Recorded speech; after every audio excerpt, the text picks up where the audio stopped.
The Law of Sines, Part 2.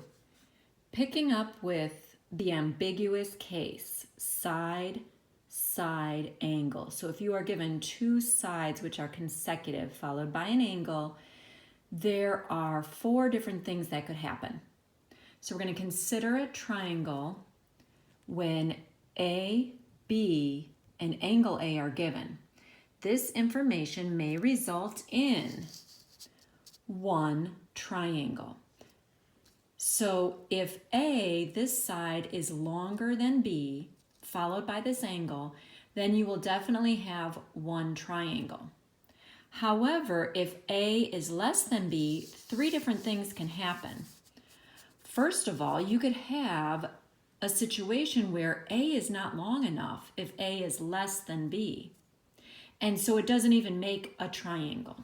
And we'll see an example of that in a little bit.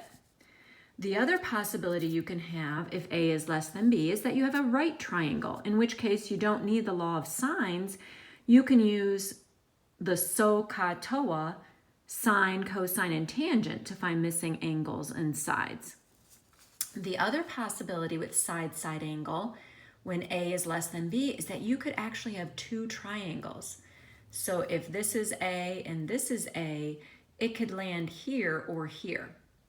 So we're going to take a look at these situations. The first one, in example 3, we're going to solve the triangle if A is 57 degrees, small a, the side, is 33, and B is 26.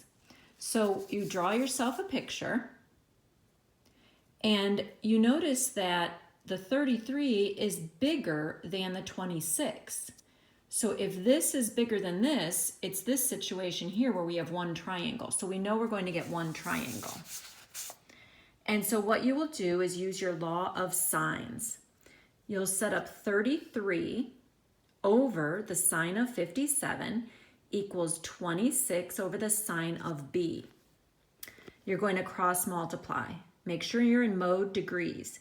So 26 times the sine of 57 degrees equals 33 times the sine of B.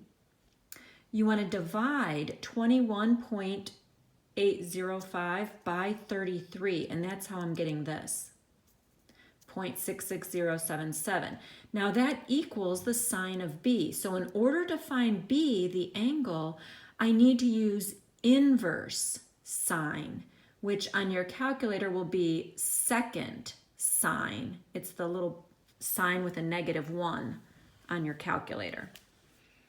Then, now we know two angles, we can find the third angle by just subtracting from 180 degrees, since 180 degrees is the sum of the three angles in a triangle. So that gives us the measure of angle C. So the only thing we need to figure out is side C. So use the law of sines again. C over the sine of 81.6 degrees equals 33 over the sine of 57 degrees. Cross multiply, and then you'll take 32.646, divide by this decimal here, and you will get side C to be about 38.9. Okay, in the next situation, we're going to, in example 4, solve the triangle if A is 50 degrees, the side A is 10, and B is 20. So you're going to draw a temporary picture, not drawn to scale. So we're hoping it's going to look like this.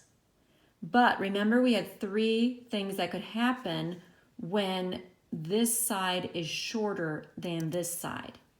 So either you're going to have one right triangle, that's the possibility, or you're going to have no triangle at all because A isn't long enough to touch, or you're going to have two triangles. So let's set up the law of sines and see what happens.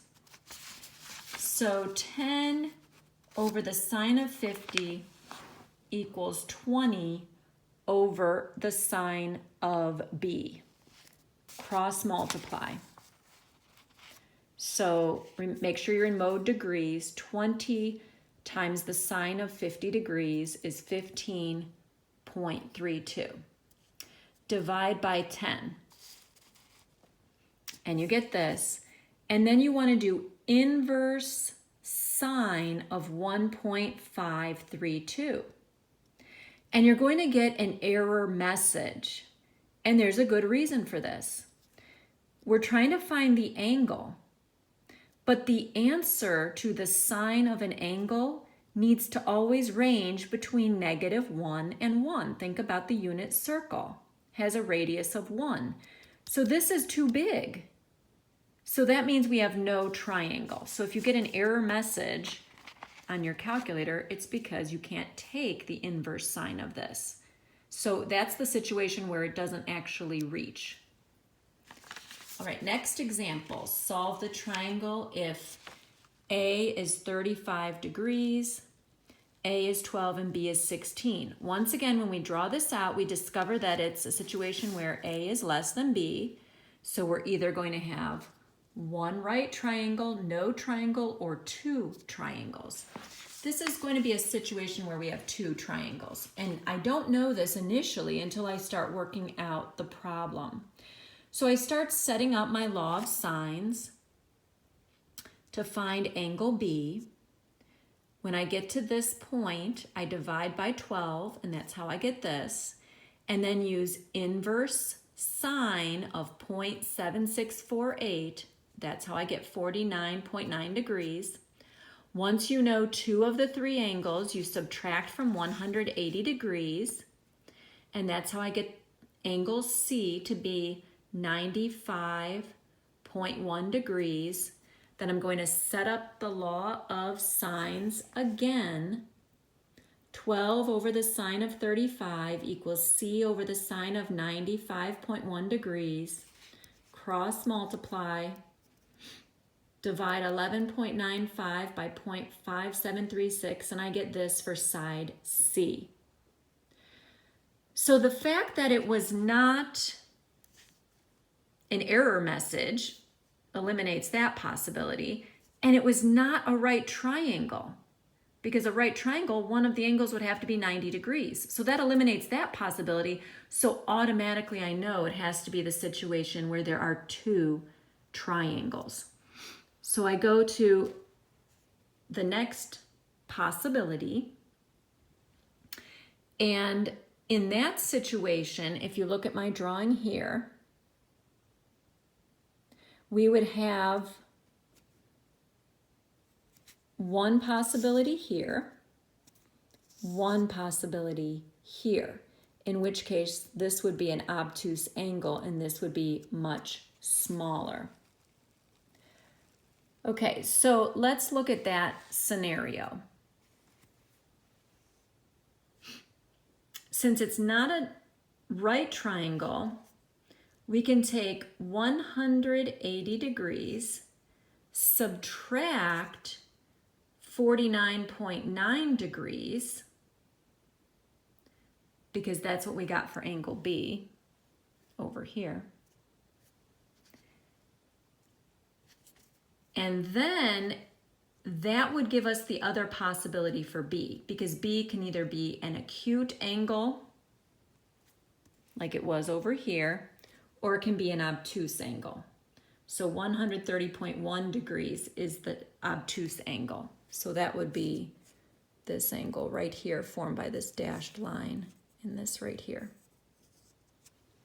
So if that's your angle, then you would subtract 180 degrees minus the obtuse angle for B. So this is no longer B. That just gave us the other possibility for B.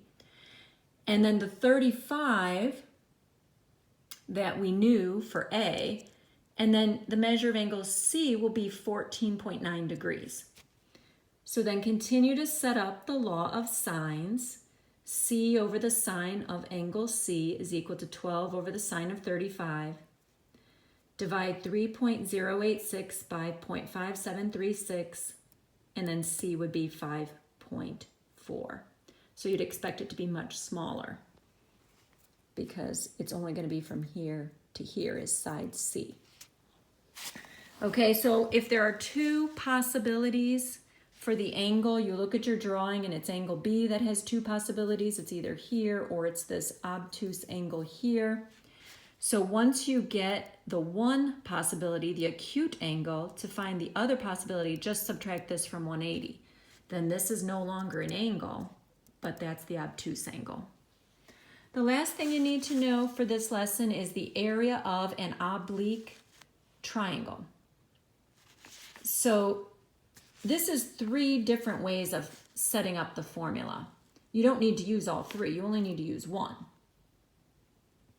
But this is how to write it in different ways. Let's see how this applies. We're going to find the area of a triangle having 2 sides of length 16 and 24 and an included angle of 135. So this is what it looks like to be an included angle. It means in between these 2 sides. So according to the formula, we want to take 1/2 times the 2 sides times the sine of the included angle. That's basically the formula. To take 1/2 the product of the 2 sides with the sine of the included angle. And you just multiply that, making sure you are in mode degrees in your calculator, and you get this.